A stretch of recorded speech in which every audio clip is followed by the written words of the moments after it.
65 साल पहले भारत में हर महिला औसतन 6 बच्चों को जन्म देती थी।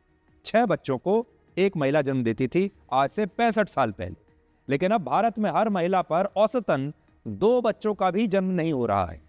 आप ये भी कह सकते हैं कि भारत की जन्म दर हम दो हमारे दो के लक्ष्य से भी नीचे आ गई है और ये पैटर्न खतरे की एक घंटी हो सकता है हमारे लिए।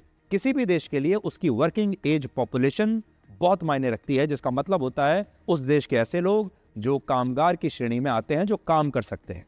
भारत में अभी 15 से 64 साल के कामगारों की आबादी 68% है और इस लिहाज से भारत की वर्किंग एज पॉपुलेशन चीन से भी ज्यादा है। इसीलिए हम अभी दुनिया के सबसे युवा देशों में हैं। बड़े देशों में हम सबसे ज्यादा युवा हैं। सबसे ज्यादा ऊर्जा, सबसे ज्यादा ताकत हमारे पास है काम करने की, क्योंकि हमारे पास सबसे ज्यादा युवा हैं। हालांकि जिस तरह जन्म दर कम होने से चीन की आबादी बूढ़ी हो रही है, वैसा ही संकट भारत के सामने भी आ सकता है।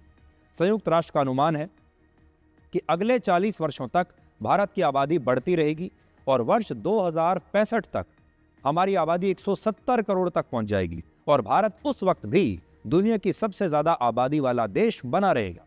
लेकिन इसके बाद भारत की जनसंख्या कम होनी शुरू होगी और भारत में युवाओं के मुकाबले बूढ़े लोगों की आबादी ज्यादा होगी। मौजूदा समय में भारत की आधी आबादी की उम्र 28 साल से कम है और आधी आबादी की उम्र 28 साल से ज्यादा है। लेकिन 65 साल बाद वर्ष 2090 में भारत की आधी आबादी की उम्र 40 साल से ज्यादा होगी और भारत तेजी से एक बूढ़ा होता हुआ देश बन जाएगा।